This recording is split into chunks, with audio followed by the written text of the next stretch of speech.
don't know about you, but we waited a day and a half to get up here. Are you going to take out the AI presentation? Are you ready? If you're asking me, yes. Now, we don't have anything that flows downhill, and we don't have any cool graphics. But I think what we have is going to kind of help set the tone for the preparation of the budget. This will probably carry us through to lunch. Just kidding. We have a group effort here. We've got Marichelle Samples that's going to provide some demographic information. We've got Ashley Carlisle who's going to handle the some budget and finance, and I'm going to kind of cover some economic indicators and some other stuff about sales tax and some other topics. But anyway, we're happy to be bringing this staff presentations home, so then council can then start having some of that strategic discussion that's to follow. I guess I got to work on that. So what are the areas that we're going to cover today? Again, I mentioned them earlier, economic indicators, demographics, and budget and finance. And I think this information is intended to set the tone for the fiscal year 2025 budget process. A lot of good information. Keep in mind the environment that you're creating next year's budget in. So it'll help with some of that decision making. As we've done in the last couple years of the retreat, we've provided economic conditions, what's going on in the economy and how we think they're going to impact the preparation of the budget for the coming year. This is a consistent theme from last year. Areas of inflation, employment, and what's the Federal Reserve doing with the tax rates. They were key last year and they're key again this year. Some of the items that I want to point out on this slide. And again, there's a lot of information throughout the whole presentation, and we're just going to touch on some of the highlights. But if you want to dig deeper into some of the questions, we'd be happy to go over them. But some of the key points from this slide is the low employment environment, unemployment that we are currently in, both at the most recent months. Statistics show that both Texas and the national unemployment rates are at 3.9%. Inflation is falling, but it's not where it needs to be. The Federal Reserve keeps calling it stubbornly high. They want to get their target rate to 2%, and it hasn't been coming down as quickly as they had hoped. Hence, with the most recent meetings that the Federal Reserve has held, they held their rates at the 5.25 to 5.5. Now, there's still plans to have 3 reductions by the end of the year. In the rate cuts, probably not starting until the third quarter of this year. This information comes from a presentation from the Dallas Fed. It was attended by Claire earlier this month. This is information actually that was shared leading up to their March meeting, so it kind of gave us some insight into their decision to hold the rates where they were. Some of the key points that came out of this presentation speak to the fact that Texas continues to outperform the nation in a number of different areas, including growth, and specifically in the Dallas-Fort Worth region. While it's slowing, it remains healthy. The outlook for the future, some of the positives, economic growth continues strong in Texas, and jobs growth continue as well. Some of the negatives that are out there: inflation, stubbornly high. While it's considerably lower than what it had been in the past, they're still having to do some fiscal policy to keep that to bring that down. And then the upcoming presidential election, there's a lot surrounding that. We've got 2 candidates that are very different positions in a number of different areas, and depending what happens could dictate how the economy moves forward from that.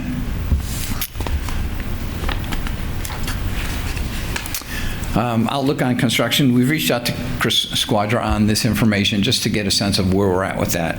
As you've heard throughout all these presentations, we've had a number of projects that are in the queue, some even greater number that are coming down the road with the Blue Ribbon projects.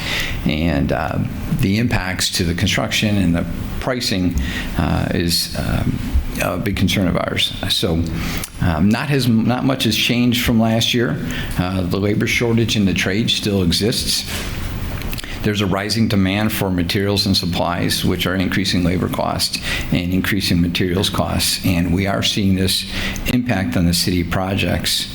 And as you are well aware, when we developed the plan for the Blue Ribbon projects, we had a 9% inflation rate added to the project cost, which is quite considerable. So any relief in this area would allow us then to extend that bond capacity further and accomplish more projects with that. Regarding the inflation abatement and risk of recession, a lot of that is still mixed. The slowdown hasn't occurred as anticipated, keeping the demand high. So again, it's keeping upward pressure on the cost of construction. The soft landing appears to be taking place. So we're not going to see a recession, which would then provide some relief to that demand, but that's still mixed as far as the economists are concerned. Just please note that even with all this pressure that we have on construction and construction pricing, we're using all the tools that are available in our purchasing toolbox to minimize those impacts. And one of the examples is that construction manager at risk. So we're going to use every tool that we can to manage those costs the best that we can. Okay, so that's just some points on the economy. I'll turn it over to Marichelle with some demographic information. All right, good morning.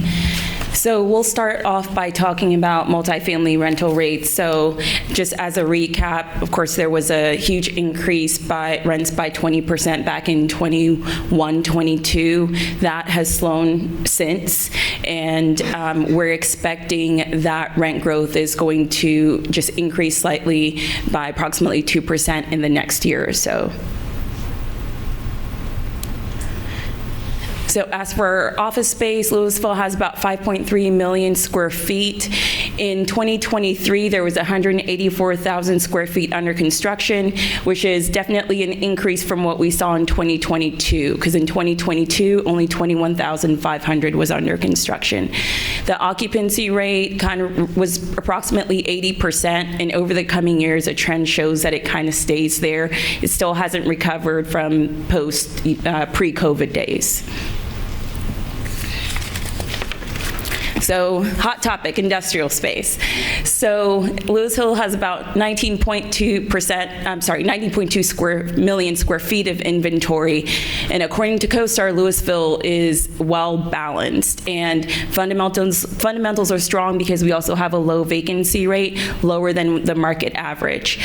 And what we saw last year was an occupancy rate of about 92%. And at the time, the trend showed that it was going to stay about there. But now what we see in Q1 of this year is that we're up to 97% occupied. And the trend stays between 95 to 97%. And so we looked at this chart to kind of do a comparison of some of our surrounding cities. And regardless of if you look at it, total square feet of industrial versus the percentage of total land area used for industrial, Louisville is well balanced and falls pretty much right in the middle. Okay. This is the chart I've been looking for. This is a great chart. I really appreciate that. Thank you so much for that chart. It framed it up very, very nicely for me. Thank you. We had to find where we were going to pull that information, but it took us a little bit of time, but we got it. I also wanted to just point out that some of these cities, like, for example, Flower Mound and the 0.08%, I mean, these are cities that are still being built out. So they have a lot of green space that's still to be yet developed. I just wanted to point that out. So retail trends in 2023, we remain about 92 to 94% occupied, and then the last year about 82,000 square feet were delivered. So Louisville is the largest retail submarket in the Metroplex, and it captures about 4% of the total retail inventory in DFW. And within the submarket, Louisville captures 40% of the total retail space and has more shopping and dining space than any other city its size or larger in the DFW region. So income levels, so that has slightly increased. So we by about 1,709. So we were at 78,175, and now we're up to the 79,884. The per capita income slightly increased by about 126, as well as the median income slight increase as well by 114. What we're seeing on the spending is the top two have remained the same, healthcare and entertainment. Healthcare did increase from about 6,000 to about 7,000, and entertainment increased by approximately 1,000 as well.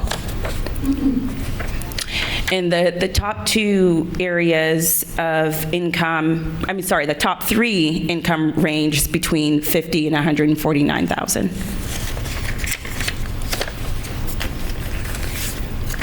So the daytime population on here, the population, James's slide earlier yesterday had a little bit more updated information from the COG. So the population is a 134,241. So there was an increase of 937 new residents in the last year.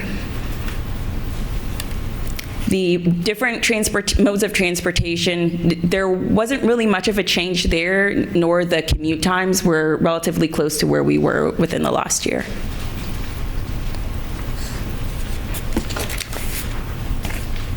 So the jobs, though the white collar, blue collar, and services pretty much stayed the same, there was just a very slight increase in white collar and services by about 0.4%, so very minimal. And the top three remain the same: management, office admin, and sales. And I'm going to turn it back over. So the next several slides are just going to cover property tax and how it's changed over the years. And I see Ronnie shaking her head, and she's looking at those values. And it's pretty amazing. If you go back probably 10 years, we've over doubled our value. Now, some of that has to do with annexation. Some of that has to just do with the way the market has increased those property values. So this 5-year period is not your typical 5-year period. There's a lot of variability there because of the circumstances like the pandemic and the slowdown, and then the annexation and the high growth over the last couple of years. Now, this is through tax year 2023. We're heading up on tax year 2024, and I think there's an expectation for, and I'll show you a little bit later in the presentation, that we're probably expecting some double-digit growth again for the 2024 tax year. Part of that is we've got the homestead exemption that only allows that tax bill to go up 10%. Well, when your properties are up 30%, you're playing catch up with that. So I still think that there's going to be some significant growth in our taxable assessed value for the upcoming year. And just for context here, the average annual growth since 1992 has been 7.4%. And there's only been 5 years of decline since that time. So at a minimum, we're seeing good growth of about 4, 5, 6% a year. And where you'll see that when we have our Hilltop Security does the analysis for debt, we use much lower assumptions for that. So again, continued growth from assessed values expected. I would like to read you my 2018 to 2023. I just pulled up my appraisal notice. The difference between your 2018 appraised value and the 2023 appraised value is 87.87%. That's amazing. Can't do anything with it, but that's amazing. So in our Blue Ribbon presentations, we showed assessed value growth from, I believe, 2000 to 2024, and you saw that steeply inclining blue line that showed the assessed value. And you're right, we've seen some good growth, and I'll bet you it's been averaging 6 or 7% on an annual basis year over year since 2000. Let me get to the next one. This is a chart of the information that was provided in the slide earlier with the table, and it shows the increases in the assessed value. Those are the bars, and then the percentage increases year over year is a line through that. And this is that illustration that I have, actual experience versus what we're using assumption-wise when we determine our debt capacity. And that's just one of the things that helps us stay out of trouble. We will never overshoot that rate growth, so it's a good place to be. The last 5 years, the average growth is 13.9%, to Ronnie's point. Even if you remove that spike, the last 4 years of that 5-year period, the growth is 7.4%.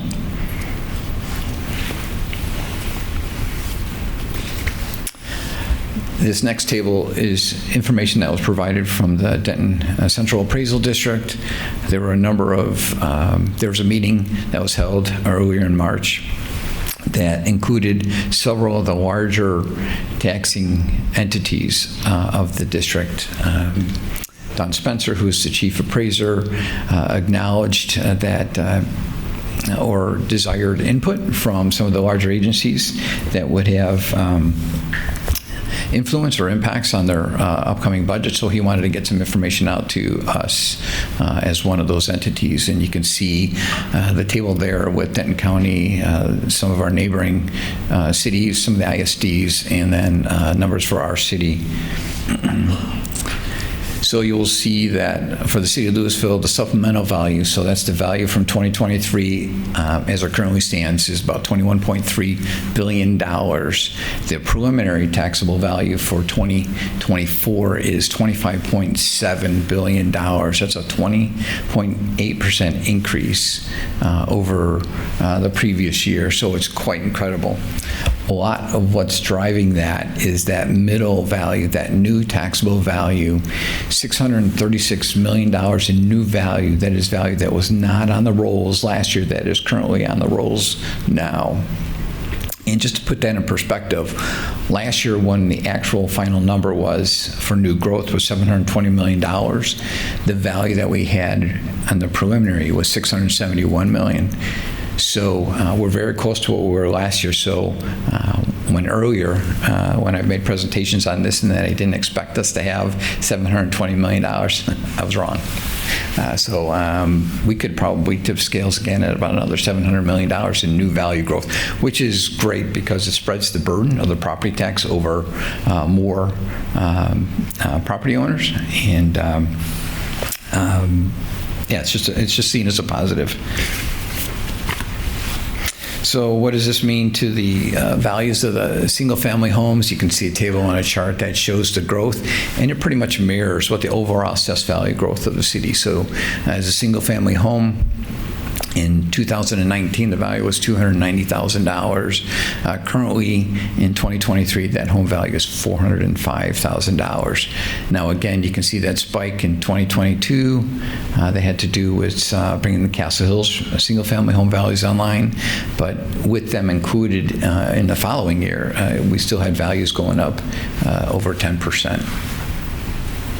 So I want to make sure I heard that right. Is that mean or median? That is the average. It's the average. So correct. So we have an outlier demographic that could skew that up. Yep. So I always like to look at the median instead of the mean for this stuff. But do we know what the median is? I don't have it offhand. Okay. We did provide it last year during the budget process, so we will go ahead and pull that again. Okay. We'll make sure we have that available. Okay. Thank you. This pie chart and the figures just above it represent the allocation or the diversification of the property values broken out by single-family, multifamily, commercial, business, personal property, and other. And the change from year over year. And a couple things I just want to point out with this is, one, if you take a look at the pie chart, we're pretty well diversified. So the tax burden is not falling all on the single-family homeowners. We've got industrial and commercial use in multifamily that is responsible for over half of the property tax bill. So I say that's a good thing.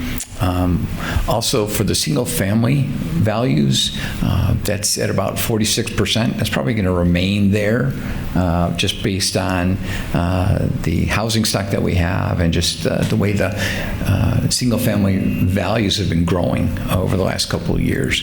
So I wouldn't expect a huge change in the allocation, but I would just say that as far as the allocation, it's very well diversified. These next two slides are my favorite slides. They're also my biggest fear. I came on board, we were AAA. On my watch, we're not going to lose AAA.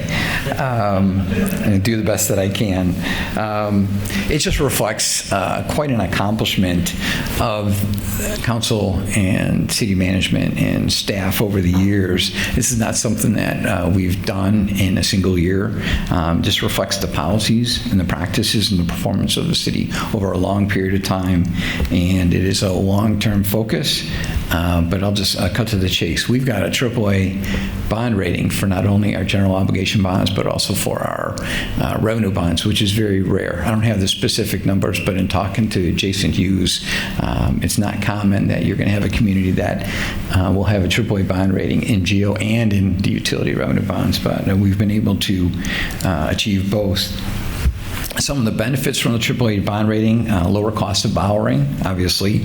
Our bonds are a lot more competitive, and it generates a lot more interest from those underwriters that are desiring to buy our bonds. And this AAA rating is a forward-looking measurement. It shows our ability and willingness of debt issuers, us, to meet our financial obligations on time and in full. So when you have an underwriter that's looking at us, they're seeing that we've got the ability to meet long-term our debt obligations. So I just wanted to point out a couple key points that are made in the write-ups from Standard & Poor's and Fitch about the things that we do here at the city that lead to the AAA. Some of the key rating drivers, as noted by Standard & Poor's, we've got strong expected economic growth. Now, some of that is internally driven by the efforts of our city, but then some of it's just being part of the DFW region. But regardless, they saw that as a positive for us. Strong finances, maintaining solid reserves, that's always been a key point for the city to make sure that we've got those reserves, and they do provide value when it comes to the rating time. And then very strong management with strong financial management policies in place. We've got policies and directives in place that guide the decision-making for council and staff that really served us well over time.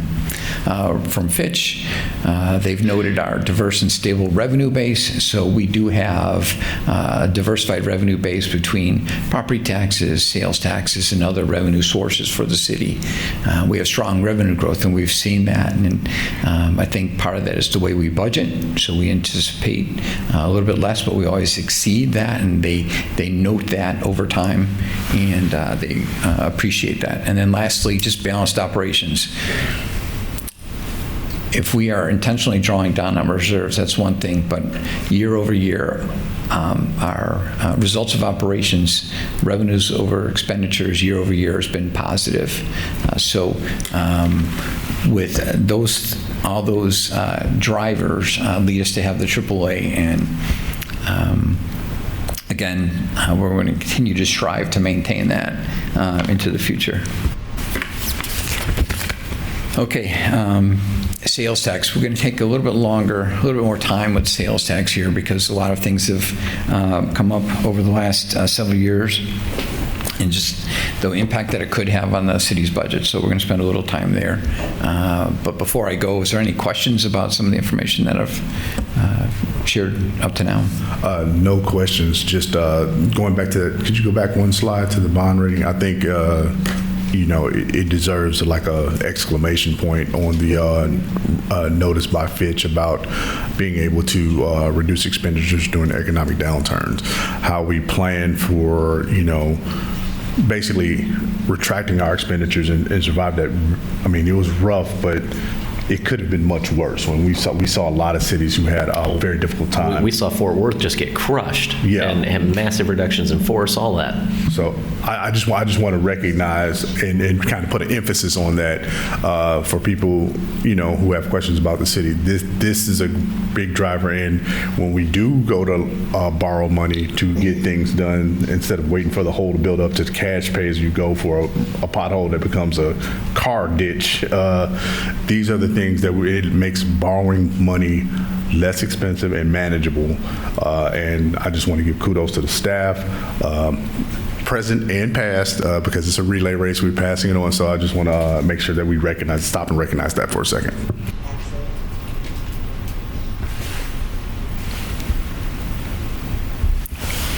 Okay, this chart shows the sales tax actuals, prior actuals, along with estimates for the current year.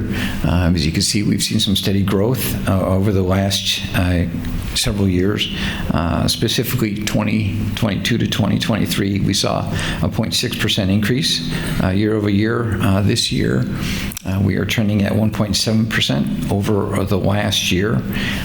Important to note that our budget to actual, we regularly exceed budget with our sales taxes, the way we budget for those revenues, and we are 4.4% over budget over the fiscal year to date. So again, something that just a positive to note there. That last bullet point speaks to legislation impacting sales tax sources. I'm going to dive into it a little bit deeper in a couple slides here, but we would not anticipate having an impact in this current fiscal year. The lawsuit and the litigation that's in place, the next trial date is set for October. So at this point, with the injunction in place, there shouldn't be, we don't anticipate any impacts this fiscal year.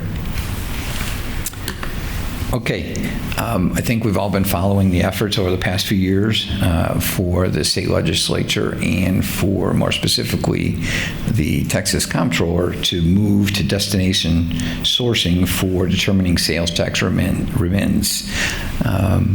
It's being attempted two different ways. One is through legislation. The other is through a rules change that is coming through the Comptroller's office. We're going to just walk you through what staff has done recently to be proactive to these potential changes. And I just want to emphasize that this is potential impacts and some projections that we are making at this point that could impact our sales tax. The first thing I want to do is start with some definitions here, just to get everybody understanding where we're at. Currently, we are in an environment where sales taxes are determined by origin-sourced sales. So we are origin-based, and this means that the sales tax are taxed where the seller is. So you walk into a Walmart, you make your purchase there, they're located in Louisville, that's where the sales tax is. We would have a fulfillment center, and the order gets processed through that fulfillment center, it's located in Louisville, the sales taxes remit there.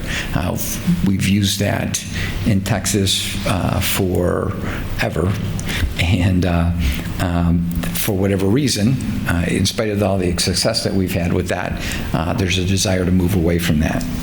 Where they want to move is to destination sourced sales, so they are taxed at the location where the buyer takes possession. So quite a bit difference. That's the other extreme.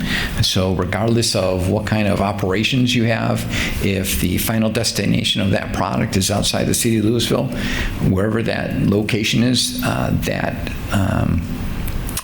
community would get credit for those sales taxes. I've got to say something here, because this is a burr in my bonnet right here. The citizens need to know the type of money we stand to lose if he gets his way. and you don't know why, the reason for the change. I'm going to tell you, it's pandemic, number one, when his friend that lives down in that area started losing, and their city started going through some financial crisis. All of a sudden, they want a piece of the pie of all the business that they blocked from coming to their town. All of a sudden, they see those that prepared for the winter storm for years. We're being stable. We're staying stable. All of a sudden, this is a spoon-fed, I want my piece of the pie, even though I refuse to let you come in here. It's mine. It's not fair. It's not fair. That's what's driving this, and it's nothing but a bunch of daggum cronyism thieves up there. And he's going to keep going because they didn't pass it in the legislature. And citizens, I'm telling you, there's a general election. He's doing it through his rule changes, and he keeps doing it. And before long, we're going to be without millions of dollars because the good old buddy system, it's not fair. It is absolutely not fair. We have incentives that went with developing our distribution area. I'll shut up in a minute. Okay. They did nothing. They want to stay a bedroom community? Fine. Fund your bedroom community, but don't take it out of my bank account. Because we've paid for this time over time over time over again, getting them here, development incentives, and so forth.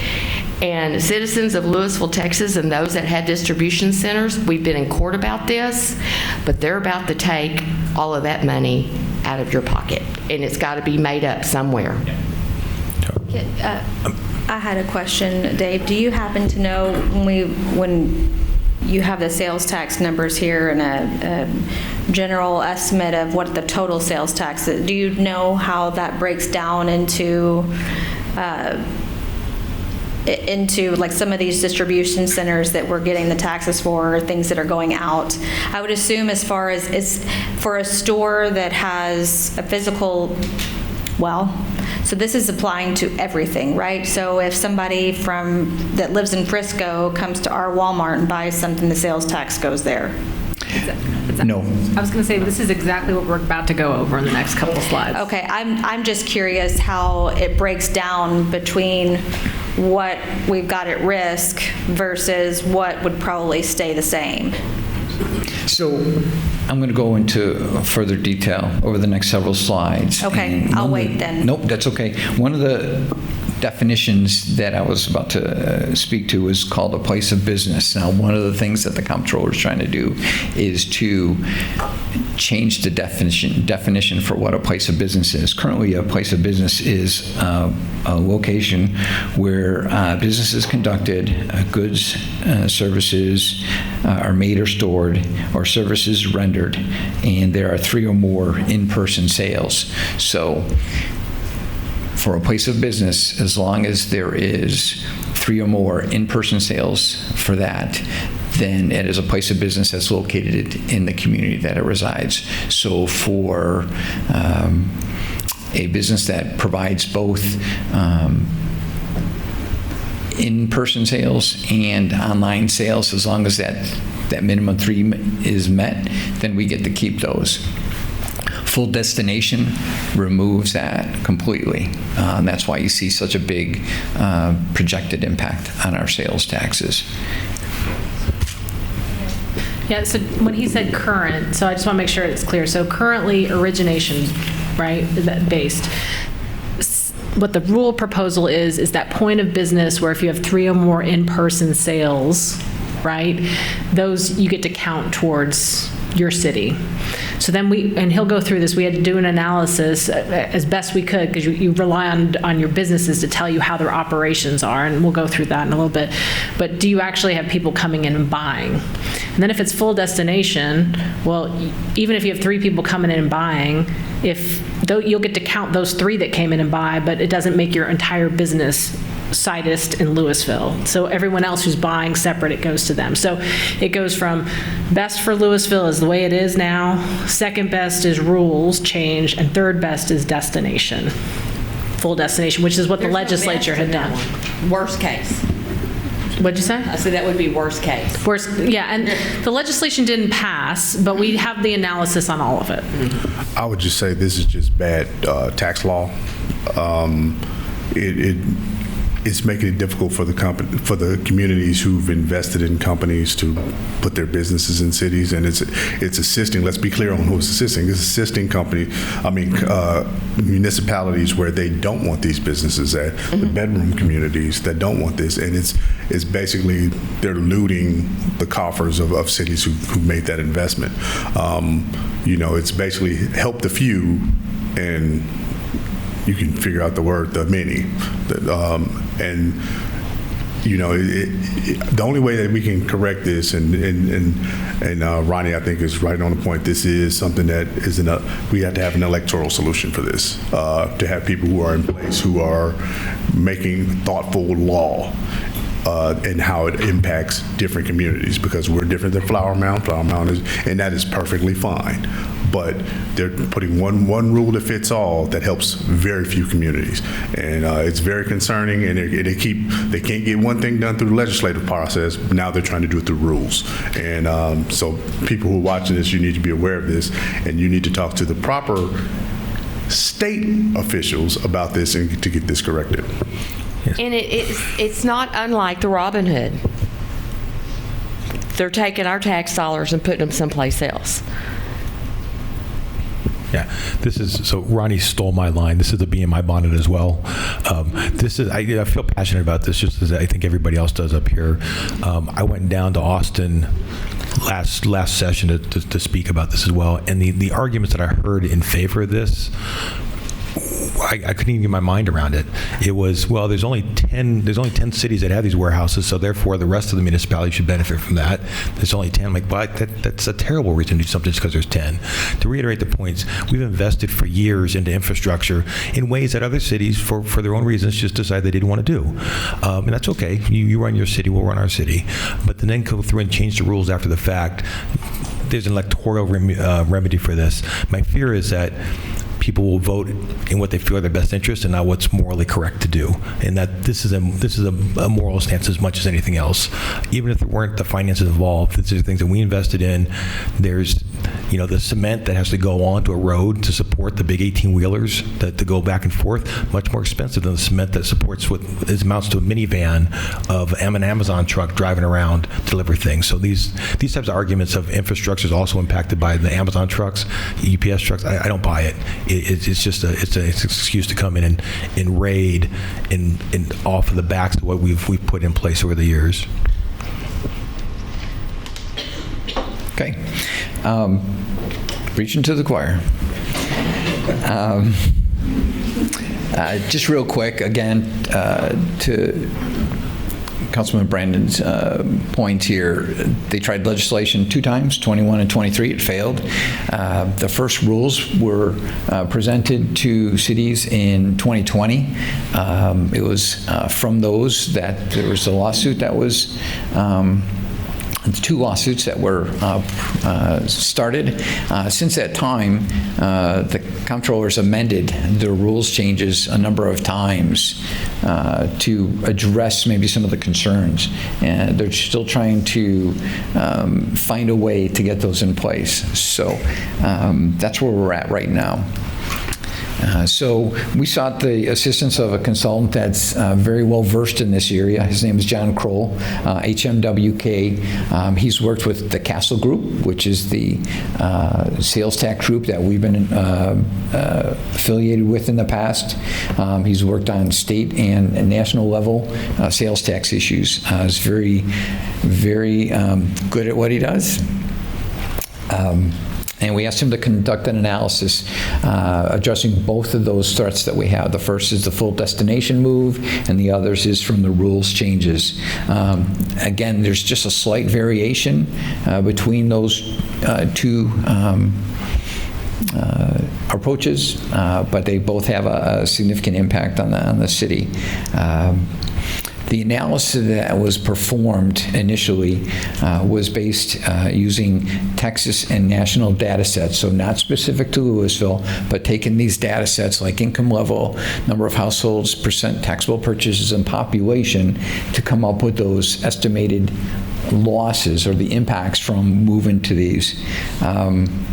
Just a couple things to note. Again, our proximity to the DFW region, we still have the benefit of that, plus our own economics. So the city of Louisville, where and we generally outperform the state and the nation as far as the sales tax. And so it's not a one-to-one correlation, the estimate that we get from these initial figures, but they're pretty close to what we could expect. So the first has to do with the move to destination sourcing. This is mentioned earlier. This would be like a worst case scenario of what we could expect to lose if these were to get put in place. Again, I want to remind everybody these are potential impacts from moving away from origin sourcing.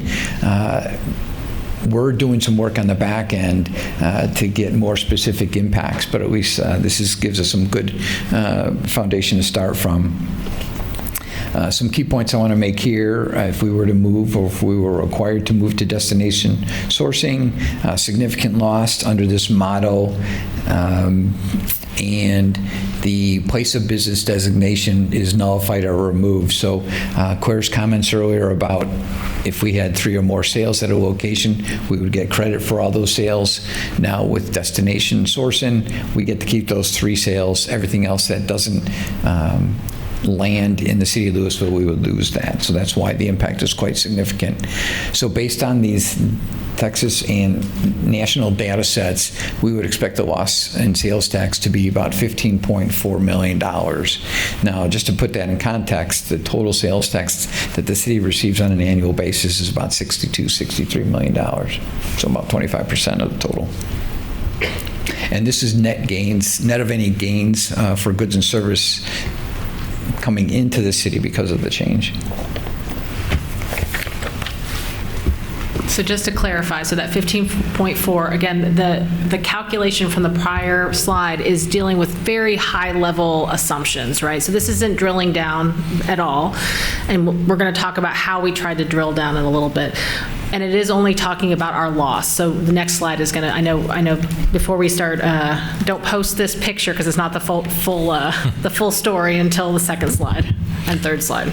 I will say that when I was in Austin talking about this and speaking to the legislature about this was a common theme amongst the cities that were being, Capel was there and some other cities were being impacted. And I'm going to tell you straight up, guys, the attitude of everybody who's listening up there was, sucks to be you. They really didn't care. All they knew is that it's going to bring more money into their cities. This is significant for us, and they just did that argument fell completely flat on the ears that were listening up there in Austin.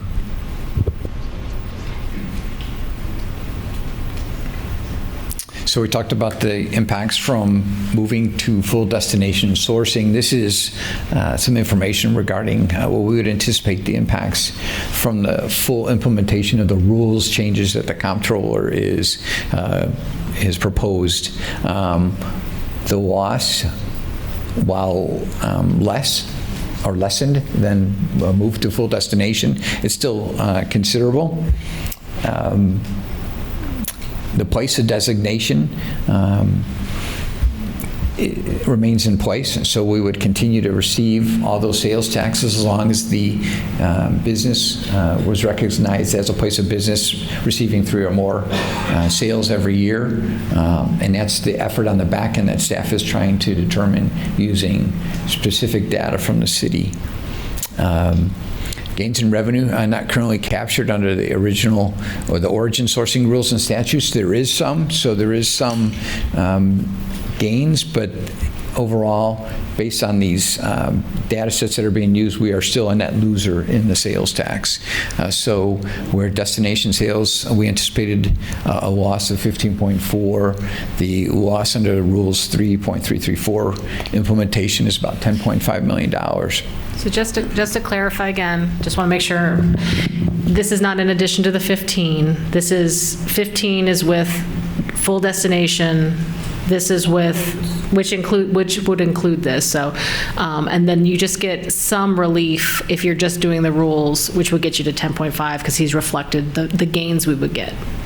So there are business to business and business to customer gains of about $5 million that account for the difference between the full destination and the rules change.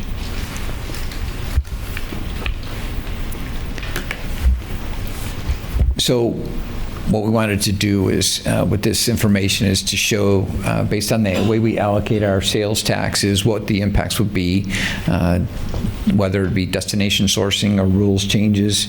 The losses to the general fund, based on these models, range from $7 million to $10.3 million in the general fund, 1.75 to 2.5 in the 4B fund, and for the fire and crime funds, $875,000 to $1.3 million annually.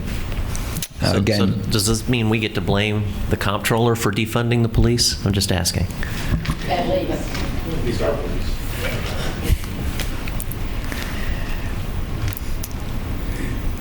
Again, this is not a direct correlation to the city of Louisville. We're using these Texas and national data sets to formulate this baseline, but again, I think this is still a word to the wise, so potential losses that the city could feel if these were to go in place. I need to say something that any media that's out there,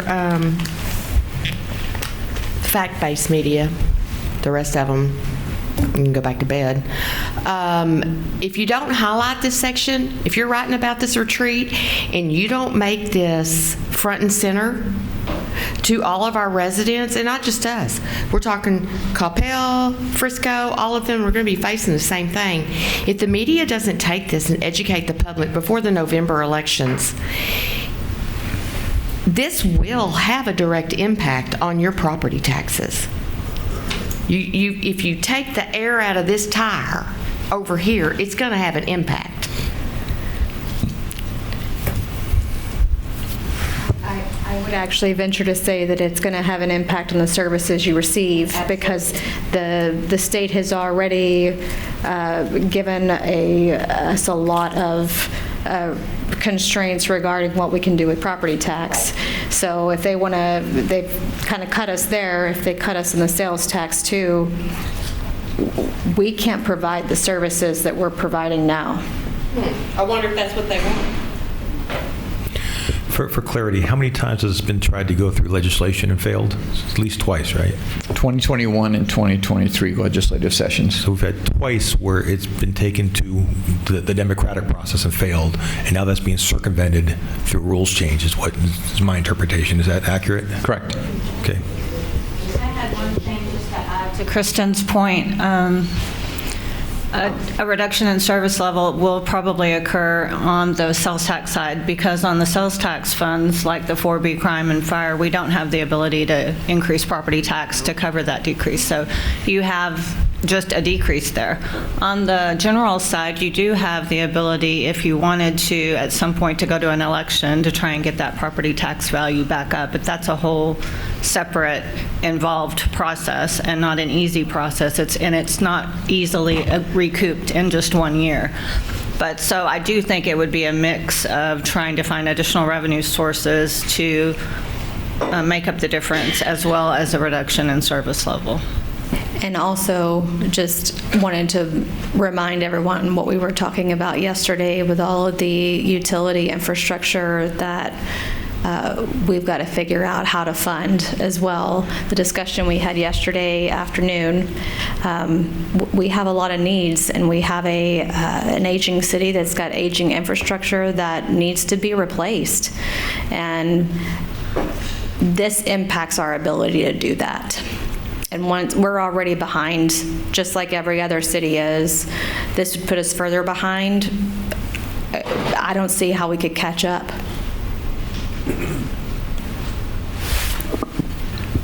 I have one other question is, how do businesses handle the nightmare of bookkeeping to keep track of the destination? That's an additional thing that is just mind-boggling to me. I mean, if they go to, destination taxing, then the business has to know where it's going to. And so they have to collect the taxes for all of those destinations. I mean, it's a nightmare. You bring up a really good point, and that was actually highlighted by one of the speakers in Austin. There are states that have done this, and they've had 10, 12 jurisdictions that they have to deal with. In Texas, it's hundreds. And there's a gentleman that went up there, and he was showing the paperwork change that would occur to even small businesses, of stacks of paper that would have to be filed to make this work. Now, the comeback was, well, we can worry about that. We'll worry about that. Yeah, good luck with that. But the burden that it places on not just big businesses, not just the Walmarts of the world, but with the small businesses that have a shop online, it's incredibly burdensome. It's a horrible, horrible idea. Okay, so we had talked about the impacts from destination sourcing and the rules change. We used some high-level data sets to come up with those numbers. So then we followed that up with our own analysis of Louisville-specific businesses and the sales tax that are remitted by the various businesses there. The information that we have here is from data from 2023, actual City of Louisville data. Again, this is a preliminary analysis. We're still doing a deep dive. We have a community of over 3,000 businesses that remit sales taxes to the city, and from this analysis here, we're dealing with information from 44 of them. But 44 of them account for about 23% of all the sales tax. So we think that's a good proxy. If we can determine what the impacts are on those 44, then I think that gives us a general impact across the board of all of our sales tax remitters. What we did is we reached out to businesses that had the highest threat assessment or the highest at-risk sales taxes from either moving from from where we're at now to destination sourcing or to the rules changes. So we started by reaching out, first identifying those 44 businesses, and then we started having staff reach out to contact those businesses. And these are the results of our analysis here. So of those 44 businesses, we were successful in contacting 19 of those, which account for $8.1 million in sales tax. Of those 19, based on the responses that we received from those businesses, we feel that 14 will potentially escape the rules changes, which accounts for $5.7 million. But there are 5 businesses that are potentially at risk from the rules change, totaling $2.4 million.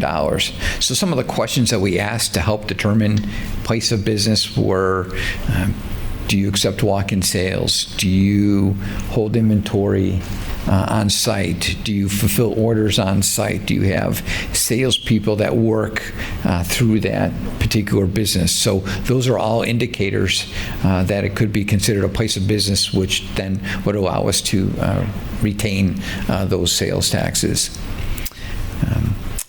Of those 44, again, we reached out to 19 where we were successful with getting information from those businesses. Of those 25 remaining businesses, we did an analysis, and we used some of the assistance from John Kroll to determine which one would potentially escape the rules change and which ones wouldn't. So of those remaining 25, we think that 16 escape those rules changes, totaling $3.6 million, meaning we keep those sales taxes. 9 are potentially at risk, totaling $3.1 million. So we're still early in the process. We've been doing this for about the last 30 days. We're continuing to work on this analysis, and then probably by a budget workshop, we should have a little more information that we can provide to council. So the total potential loss by moving the rules change based on these 44 businesses is about $5.5 million. Again, this isn't hard and fast. The comptroller can designate whether or not we meet the muster as far as place of business. Again, it's up to comptroller interpretation, but we feel pretty comfortable with this analysis so far.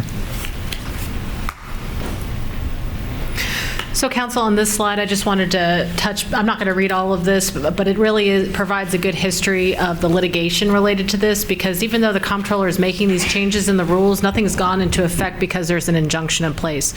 So May 22, 2020, the comptroller first came up with this rule. There was a lawsuit that was filed in 21 by the Coalition for Appropriate Sales Tax Law Enactment, CASEL. When you hear us say CASEL, that is that group. That's the city of Coppell, Humboldt, DeSoto, Carrollton, Farmers Branch, and there's a separate litigation from Round Rock versus the comptroller's office. So they agreed in 21 to have an injunction, a temporary injunction, and that would apply statewide. So everyone who would have been affected by this, such as us, got the benefit of that injunction. And it was put in place saying, we're not going to put this in place and start enforcing this rule until this litigation is complete. In August 2022, a district court found that the comptroller failed to substantially comply with the procedural requirements for adopting those rules, so they went back and then followed those procedural requirements and came back with virtually the same rules in January 2024. We were told at that point, well, they felt that they could then just start enforcing it. The lawyers, not our lawyers, but their lawyers apparently talked together and then agreed, okay, yeah, we're still under this temporary injunction. We're not going to enforce anything. We're waiting for the lawsuit to happen, to get finished. So that was all planned for a May 2024 trial date, and so we were expecting we would have that information of what was going to happen prior to our next budget year. But now the comptroller has gone back and decided they're going to do a fourth amendment to the rule, and that fourth amendment is to say they're going to address the potential financial impacts the rules will have on local jurisdictions and business communities. And so that would push the trial date to October. So we will not know when doing our budget what's going to happen with sales tax. So I wanted to make you aware of that. Also, the interesting thing is when they talk about trying to come up with the impact, the financial impact on local jurisdictions, you can see, to really understand that, we've had to call all of our individual businesses, which half of them, it's hard getting in contact with the right person who has the right information, so I'm not quite sure how that financial analysis will be finely tuned. So I just wanted to let you know about that. Before, and we will talk about how this goes into our recommendation towards the end, but we're going to move on to some of our other revenue at this point. So I did want to introduce you to, I think you guys have all know her, but I wanted to introduce the whole room and the public to Ashley Carlisle. She's our budget manager. She's just recently been promoted. She was originally, she has a master's in public administration. She used to be our fire admin analyst, and we stole her from the fire department and brought her to the city manager's office as a budget analyst, and we've just recently promoted her up, and go for it. I'm sorry, before we move on, one more quick thing. So if we go back one. So I'm reading between the lines here, and I may be completely off base, but it says, we understand the only thing this amendment will be addressing is the potential financial impact the rule could have on local jurisdictions. This sounds suspiciously like what was proposed in the legislation, which is a 5-year grandfather. So if that's more the same, then that's still not acceptable. So Okay, moving on to some of our additional revenues that we're seeing this year. The chart that you see in front of you is our building permit revenue. When we do these estimates, we base this on actual projects that the city is aware of, not necessarily trend-based, so you can see some fluctuation from year to year. What you see here, as Dave mentioned earlier when we were talking about sales tax, in yellow you see actuals of the prior year, and then that far right column is our revised estimate for the current year, and the blue line indicates the adopted budget for that year. So when we look at fiscal year 2022, you see that large jump. That was related to some specific Castle Hills projects, such as the Realm and then residential phase 10. And then taking a look at 2023, we actually ended the year at 95% over our adopted budget. So you see that blue line smack dab in the middle of that yellow bar there. Now, when we take a look at 2024, it's a little bit of a different story. We're actually projecting a 16% decrease in our building permit revenue this year.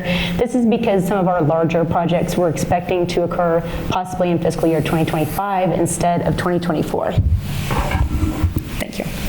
And those projects, that sounds a lot better. All right. Those projects are the Hamptons, Lakeside Crossing, multifamily and commercial, and then Valley Parkway Business Park as well. But I did want to mention that our Building Services Division has identified other projects that will be occurring this year that were not taken into account in those original projections. Shifting gears a little bit, talking about hotel motel occupancy rates, what this chart shows you is that we have indeed returned to pre-COVID levels. We showed you this chart last year. It's nice to just see another year tacked on there to show that consistency. The 2024 information is not on this chart yet, but what I can tell you is that for January and February, we saw very similar occupancy rates to those same 2 months last year. And then something that we have to look forward to here in the next few weeks is our solar eclipse. I say our solar eclipse, we've got an event going on. So it'll be interesting to see how our occupancy rates increase. And then if I recall correctly, that's also Councilmember Troyer's birthday. So maybe next year you can report on a happy birthday memory to us. And then talking about the revenue specifically for this fund, for 2023's actuals, we saw a 7.2% increase when compared to 2022's actuals. And then looking at 2024, we're projecting to end the year at about 1.1% over last year's actuals. This would be about $584,000 over the current adopted budget. Then when we talk about utility fund, the actuals that we saw in 2023 increased by about 5% when compared to fiscal year 2022. This came out to about $2.7 million. This was due to a rate increase that was adopted by City Council as well as new development in the city. As a reminder, Council approved a rate increase last year for 4.3% for both water and sewer. Then when we look at 2024, our estimated revenue is projected to be just over $5 million more than last year's actuals. And I did want to remind Council, this revenue source is heavily dependent on the weather. So when we have hotter months, we see more water use, we see more revenue. Vice versa, when we have colder, wetter months, we typically see less water use and less revenue. So because of that, we monitor this revenue source fairly closely throughout the year. And then we have a similar story here with the drainage fund. Fiscal year 23's actuals increased significantly, 34% when compared to fiscal year 2022. Again, this is due to a rate increase as well as new development in the city. For 2024, City Council approved a $1 per month rate increase for single family and 35 cents per 1,000 square foot rate increase for non-single family. Say that 3 times fast. The 2022 New Gen drainage study was a 3-year plan. The 3rd year of that plan would be for fiscal year 2025, and you can see that rate increase plan pretty significantly on this chart. You saw a jump in 2023, another jump that we're predicting in 2024, and then the final year of that 3-year plan would be in 2025. For 2024's estimated revenue, we are looking to be just shy of over $1 million as compared to 23's actuals. So to provide you with an overall summary of what Dave, Marichelle, and I have talked to you about today, our current revenue for the current fiscal year is positive, but the future of sales tax sourcing is uncertain. We're also going to be tracking building permit revenue closely, and then we'll continue to monitor inflation rates and interest rates as well. Okay, moving into the last portion of our presentation today, staff will bring the budget calendar to City Council during retreat every year to determine if Council would like to include the option for an election. The budget calendar is based on very specific state laws and our regularly scheduled City Council meetings. Now, state law does require different deadlines depending on whether or not an election is called to increase that property tax above the voter approval rate. So the option that you see here would be if we were to continue without the option for an election. The dates that you see are very, very similar to what we had last year. It's just shifted by maybe a day or two. We would receive the certified tax rolls on or before July 25th. Then we would have our budget workshop on Saturday, August 10th.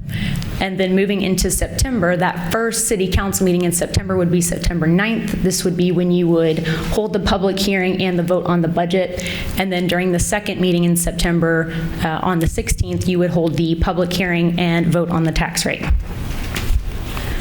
As compared to this option, this would be the election option. So a lot of these deadlines shift up and get compacted earlier in the summer. We would actually have to submit the preliminary budget to you before we received the certified tax rolls, and that's because we have to submit the budget at least 30 days before the vote on the tax rate. So with this option, we would have our budget workshop on August 3rd instead of August 10th. And then on August 16th, we would have a special session for City Council to hold the public hearing and the vote on the budget. And then just a few days later, on August 19th, we would have the public hearing and vote on the tax rate. And I wanted to mention this is also the deadline for council to call for an election. So to recap what we've talked about so far, Dave talked a lot about property tax revenue increases that we think we'll see. Overall, our other current year revenue is trending upwards. We will keep an eye on building permit revenue. And I wanted to talk a little bit more about that potential sales tax impact that was Louisville specific. So we talked about that $5.5 million loss. What that would look like if we were to spread that out over our funds would be $3.67 million to the general fund, $458,000 to each the crime control fund and fire control fund, and then $917,000 for B. Now, council may recall when you adopted the fiscal year 2024 budget, $2 million of that was held back to fund one-time expenses. So we could take that out if we needed to in future year. That would leave an impact to the general fund of about $1.67 million. To put that into perspective, we budgeted just shy of $130 million in revenue to the general fund. Based on these economic indices and the pushed trial date for the Castle litigation, staff's recommendation is to proceed without the option of an election for fiscal year 2025. I also wanted to just make sure council realized that just with our amount of ad valorem tax growth, we will likely be having to do a reduction in tax rate this year. So I appreciate this discussion. There's a couple of other things that I think if we had to go to an election that kind of convolute what we would have to do, in my mind,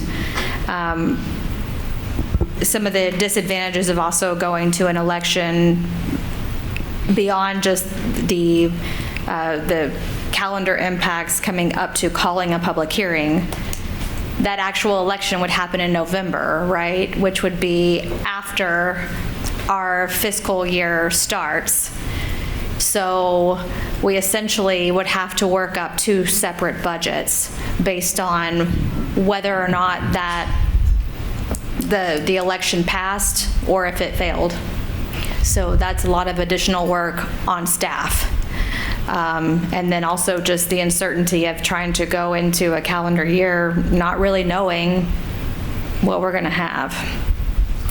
And I also feel like, especially with costs for housing going through the roof, as we discussed earlier in this presentation, I think going to an election is going to be a real hard sell. I think we have significant growth, so I think we can avoid the complexity of having imperfect information on not having all of our property tax information. So I'm all about trying to keep it as simple as possible, and you know, we will look into the cutting the rate and see what that looks like. Ditto.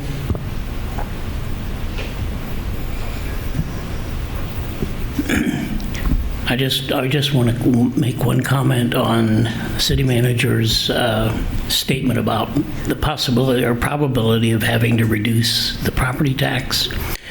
What is the burr under my saddle is that even if we do reduce the property tax, the verbiage we have to put in the ordinance will say this represents a tax increase, and that really rubs me the wrong way. Even if we do a reduction, we still have to say that it's an increase. And